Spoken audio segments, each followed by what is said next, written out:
Hi, and welcome to the podcast Making Sense, brought to you by Navy Federal Credit Union. I'm your guest host, Thomas Racco.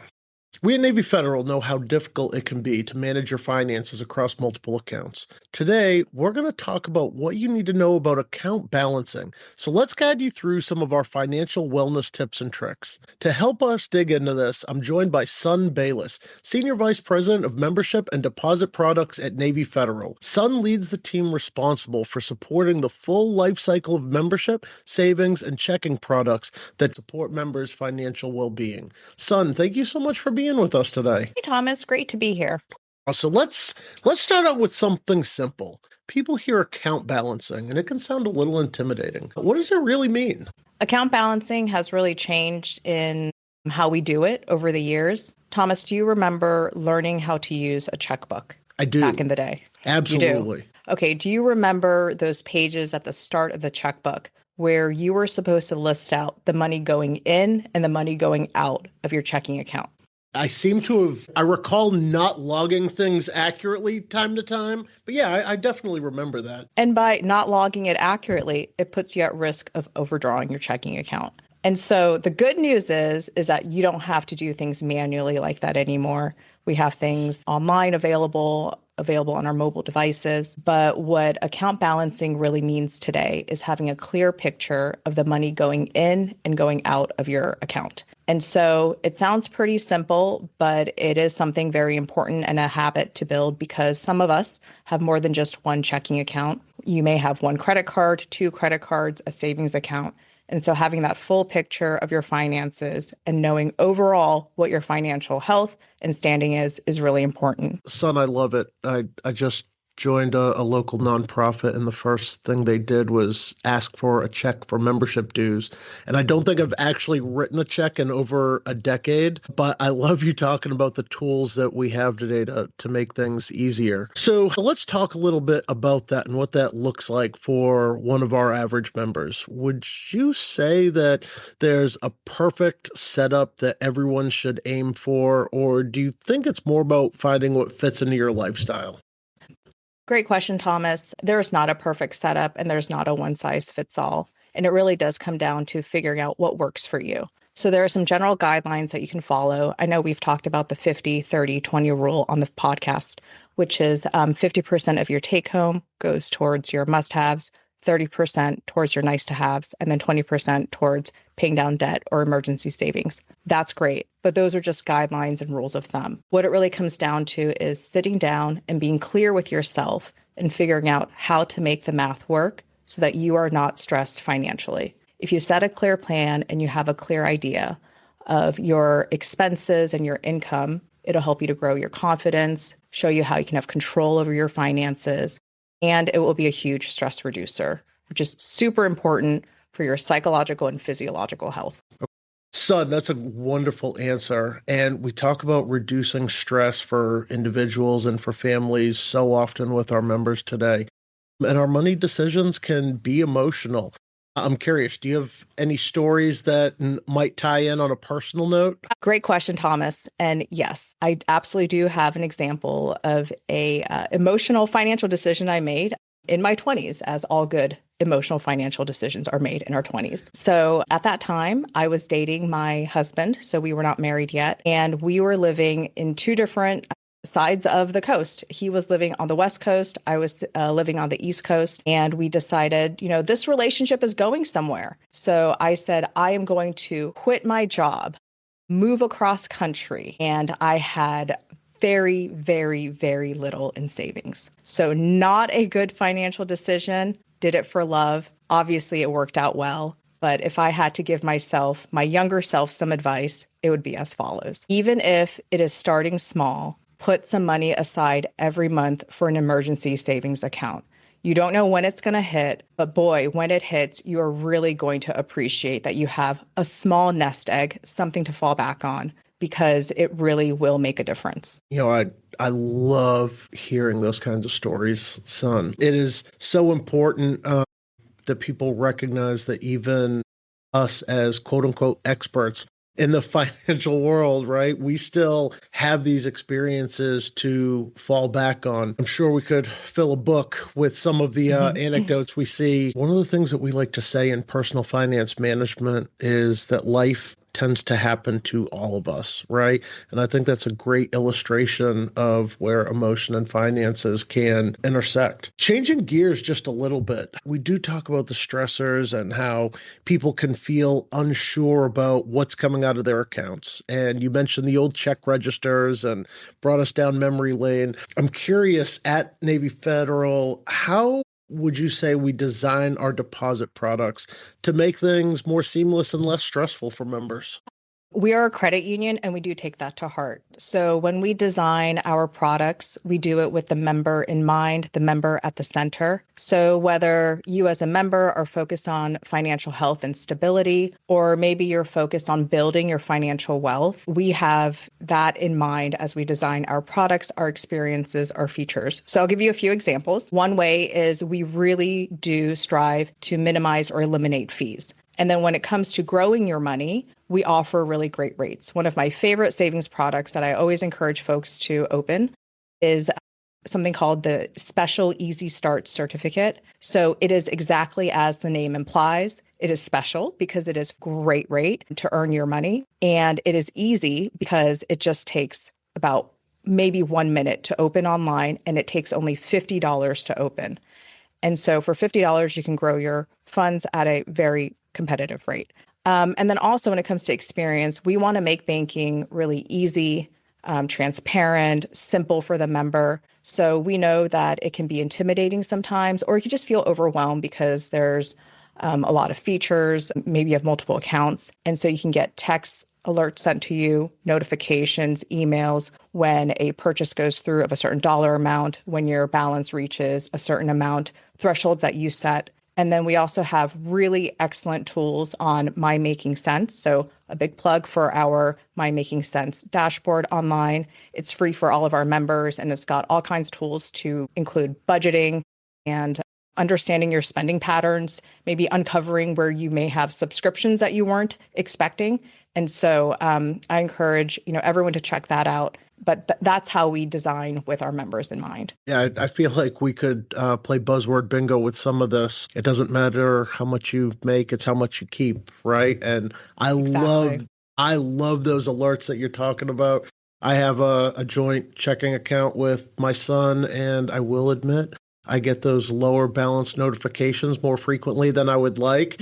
So, but great job calling attention to that. It really does make keeping track a lot easier than it used to.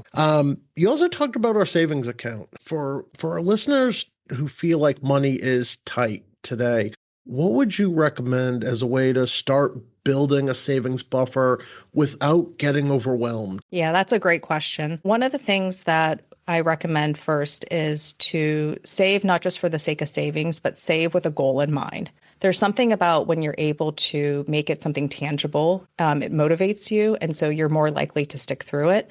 So let's say that the tangible thing is a rainy day fund. You had a bad experience once, and you really don't want to find yourself in that situation again, so you want to have an emergency savings account. So what I recommend is just open one of those free savings accounts that we offer. It takes no time at all. You do it online. And what you're able to do is separate out your savings fund from the rest of your day-to-day checking savings account. And so you set up the separate savings account and then just start with a small and achievable amount that you can automatically transfer every month. It doesn't have to be anything big. It doesn't have to be, something that you find is going to be a really big stretch goal. It's all about building confidence, knowing that you can do it, and just starting. So that's what I would recommend. Yeah, there's something about building that habit, right?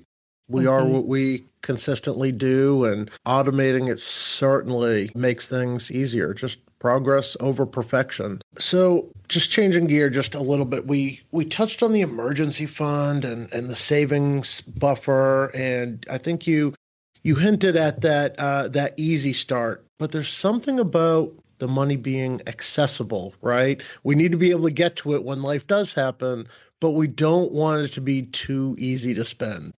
Absolutely. When it comes to our savings products, what I would recommend is it depends on what your financial goal is. So if it is money that you want to set aside that you want it to be accessible because maybe that rainy day will come a month from now, 6 months from now, you're not really sure. You're going to prioritize that accessibility. So a savings account is great for that. But maybe you are saving for your annual vacation. It happens just once a year. It takes you a full year to save up for. That's when I would recommend something like our special Easy Start certificate. So it completely depends on what your needs are, what your financial goals. The great news is there are always options, and it is not a one size fits all to our earlier point. Yeah, I one of the things I always thought was a cool approach was putting some kind of picture to go with the goal. I don't know if we've added that to any of our accounts yet, but something like, hey, a little picture of a puppy when you're saving up for those emergency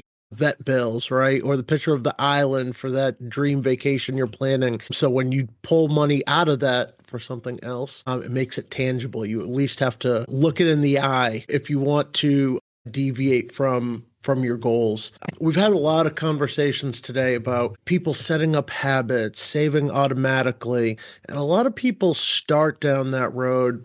Sometimes they get a little overzealous, life happens, and they worry about overdrawing their accounts. I've certainly seen it happen in personal finance management before. With that, what are some habits, what are some practices that you would suggest to people to set themselves up to be successful? One recommendation I would start with is don't start with a huge amount. So start small is one of the most helpful tips that we've provided to our members. And so if you go and use, you can look at your spending patterns. Again, a big plug for the My Making Sense dashboard and the different tables and charts you can look at to see how you're spending. Take a look at that and ask yourself realistically, and without it being a stressor, because remember, this is supposed to help you to feel you have more control and confidence over your finances. What is an amount that I can start with to put into a savings account? And then also remember, you can always increase that amount. So as with anything, change doesn't happen overnight. And so starting small and then learning what you can do to maybe increase that over time would be tip. Son, have you ever heard the practice of paying yourself first, treating yourself like a bill? Tell me more about that, Thomas. So it's a great financial habit to get into when you're making your budget, and you'd be amazed how many times we see people that don't really know what their income and expenses are in reality. So something that we try and do is get people to set that goal, start out small, right? I love that as a practice, but treat yourself, in fact, not just like a bill, treat yourself as the first bill. And you say, I'm going to put $100 a paycheck. I'm going to put $50 a paycheck. I'm going to put $25 a paycheck. I'm going to get it into this account, and I'm going to do it religiously.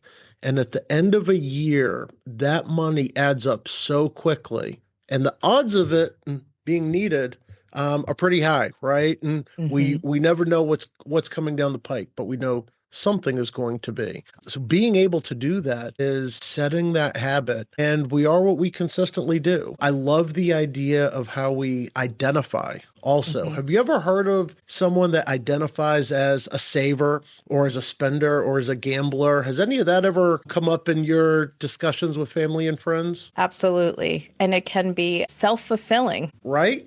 Tell me about that. I'm just curious. Any good stories of someone in your life that might identify as a particular way and it's just a part of their personality? Yes. And so I know somebody who identifies as a spender, and it's been interesting to see her, grow over the years. As adult, we have greater obligations. You will get a mortgage, you have kids, etc. And then realizing that some of those spending habits need to change, and what it means when you have more obligations and expenses. And yeah, it's been interesting to see the adulting happen. I love that. I've always identified as a spender, right, wrong, or indifferent. Mhm. It just seems to be, as I get older, what I spend money on changes a little bit. And those Mhm. household appliances start to look a lot cooler. So for some of our listeners, they look at saving for short-term goals and then some longer-term goals like investing pop up. I'm curious, how do you go about approaching balancing the long-term goals with the short-term goals? When it comes to long-term and short-term goals, I would really encourage folks to be, again, clear and honest about what you can do and how you can set yourself up for success. So if you go straight for that long-term goal, like I want to put down a really big down payment on a house, that is not going to be as encouraging and motivating and achievable as starting with I want to see how much I can save within a year, and I want to do it within an amount that I feel comfortable with. And growing that level of confidence, knowing that you can do it, seeing your money grow has a real tangible effect, and then graduating to the longer term goal. That's something that I think some people do is they jump straight into the long-term goal. They can get discouraged and then you lose confidence and then you don't think you can do it versus starting small with the shorter term goal, feeling, hey, I can do this. I have control. I know if I set a goal, I can achieve it. And then using that to propel you into the long-term goal achievement. That's something that we would really encourage folks to do. It's a lot of it is about having control, having a clear path forward, knowing you can do it, encouraging yourself, and then building up from there. I love when I see couples in particular get really competitive about this Mhm. sort of thing. Right. And you see sometimes it's like a switch gets flipped. And perfect example that we see in personal finance management is we see members that have got themselves into debt. And we talk about the snowball method versus the avalanche method, right?